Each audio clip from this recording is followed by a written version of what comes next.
So hello, what's up? Magandang araw sa ating lahat.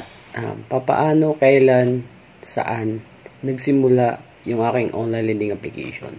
Pero bagong lahat, bago ko sagutin yan mga ka-lifestyle, sa mga hindi pa po nakapag-subscribe sa ating channel, please do like, share, subscribe. Pakihit na rin yung notification bell nang sa gayon notify po kayo sa susunod na mga i-upload po nating video all about online lending application. So ngayon, simulan natin.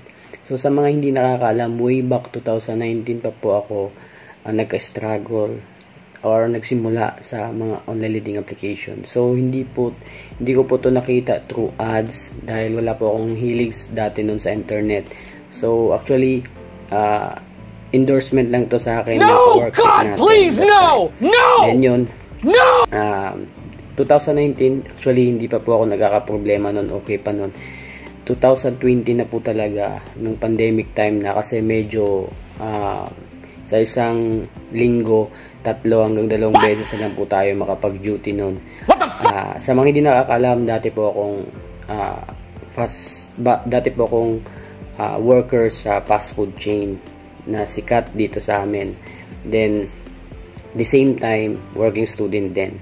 Yun, medyo kumapit po tayo that time sa OLA 2019. Okay pa yung flow nun. Doon na po talaga ako nag-struggle yung 2020 kasi medyo that time, medyo yung sahod namin is hindi na po talaga, medyo delay na po talaga. Then that time, 4 po yung online lending application ko na magsusunod-sunod mag-due.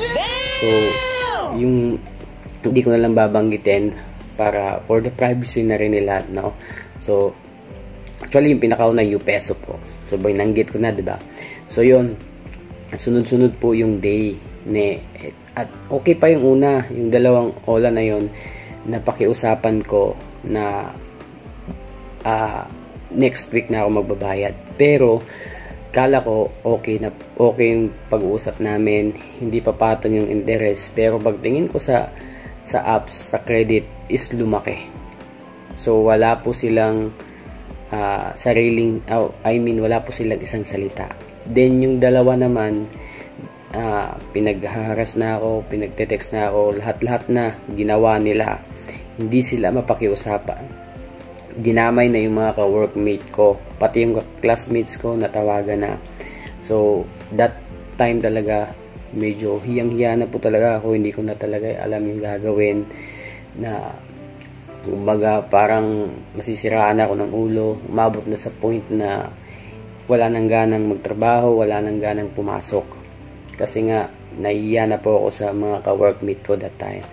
So kung ano man yung mga nararanasan nyo ngayon, nafe-feel nyo ngayon,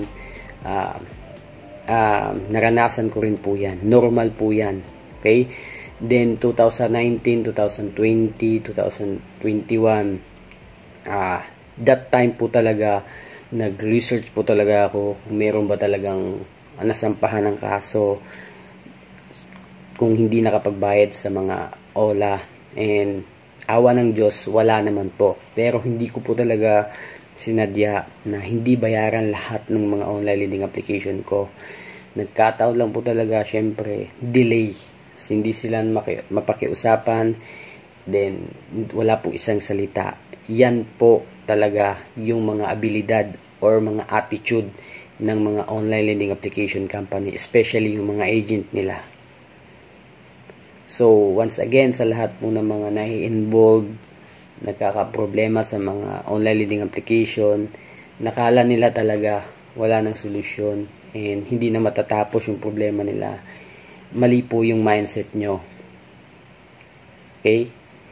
Lahat po po talaga ng problema is lilipas din. Maniwala kayo sa hindi.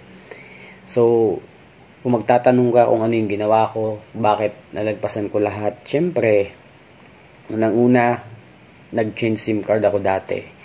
Then, nag-deactivate ako ng Facebook ko for almost 3 months. Wala talaga. Trabaho lang ako, paralan. Yun lang yung ginagawa ko dati. So, yung mga natawagan kong classmates, natawagan kong ka-workmate, syempre, nakipag-usap ako. In-explain ko ng maayos. Then, napakiusapan naman sila. Then, Actually, yung una 2019 pa, hindi ko alam talaga na ginawa kong reference ng ka-workmate ko. Kaya nagtataka ako bakit merong mga nagte-text sa akin ng mga your loan is approved, ganun ba, pero hindi ko pinapansin nun. So nalaman ko na lang nung may tumawag na sa akin, hinahanap siya, then kala ko okay na, nakapag-settle na sila, nakapagbayad na siya, hindi ko na pinansin. So binaliwala ko na. So in-endorse niya sa akin yung isang online lending application na YouPeso. Yun yung pinakaunang online lending application ko that time. In-endorse niya sa akin. Okay pa kami 2019. Actually, naka 3 to 4 times ata yun. Nakapag-loan ako sa kanya. 2020 lang po talaga medyo nabitin. Pandemic time nun. So, nagka-problema ako that time. Sobrang laki na ng interest. Sobrang laki na hindi ko na mahabol. That's why, pero hindi ko po talaga sinasadya nun. Nagka-problema lang talaga sa school. Then sa workplace ko na rin kasi medyo delay po talaga yung sahod. At the same time, sa 1 week, sabihin na natin sa 15 days, hindi po talaga kompleto yung days na pinapatabaho kami. Kasi nga, medyo matumal that time, bawal po talaga lumabas yung mga tao. Yun. Doon po talaga nagsimula yung kalbaryo ko sa online lending application. Hanggang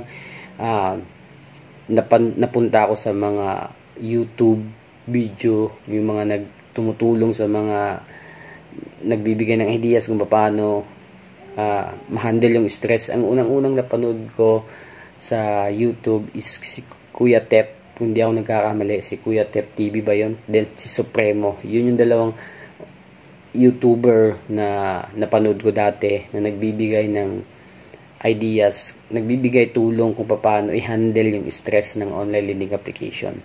So, ganun din sana kayo, lahat ng mga may problema sa online lending application. All you have to do, syempre, wag po kayo mag-base sa iisang tao lang na nagbibigay ng idea sa inyo. Go ahead, maghanap kayo, kumala pa kayo ng other information, source of information na makakatulong sa inyo kung paano nyo i-handle yung stress nyo. Then, share nyo yung problem nyo with your family. Then, huwag kayong mahihiya. That's normal. That is part of, kumbaga, part of problem na involved yung online lending application na kilalang kilala talaga nationwide. Maniwala kayo. So, in the end of the day, mas paniniwalaan kayo ng family nyo. Kung i-share nyo, kung ipapaliwanag nyo ng maayos yung problema nyo about sa online lending application. So, yun mga ka-lifestyle. Once again, kung may problema ka sa online lending application, napakadali lang po talaga ang solusyonan. Wag po kayong mataranta. Gawin nyo lang yung kaya nyong gawin. Wag nyong pilitin. Yun yung pinaka-importante. Huwag niyong pilitin kung walang-wala talaga. Kasi masisiraan po talaga kayo ng ulo. Okay? Relax lang, kalma lang. Sabi ko nga, wala pa pong online lending application ang nagsasampa ng kaso sa kanilang borrower. Napaka-imposible po niyan. Pero hindi po dapat natin samantalahin yung mga ganung pagkakataon, no? Kung kaya po nating makipag-settle, kung kaya po nating bayaran, yun yung pinaka best way po talaga para magaan yung kalooban natin, walang bigat na nararamdaman. Okay? So, yun lang mga ka-lifestyle, shinare ko lang sa inyo, baka kasi makatulong. So, disclaimer sa mga bashers natin dyan, sa mga silent trader, gawin nyo lang yung ginagawa nyo. Sana makarelate kayo someday sa mga opinion natin sa channel natin. So, yung hinihiling ko lang po sa inyo, yung pag-subscribe nyo, wala nang iba. So, yun lang mga ka-lifestyle. Peace.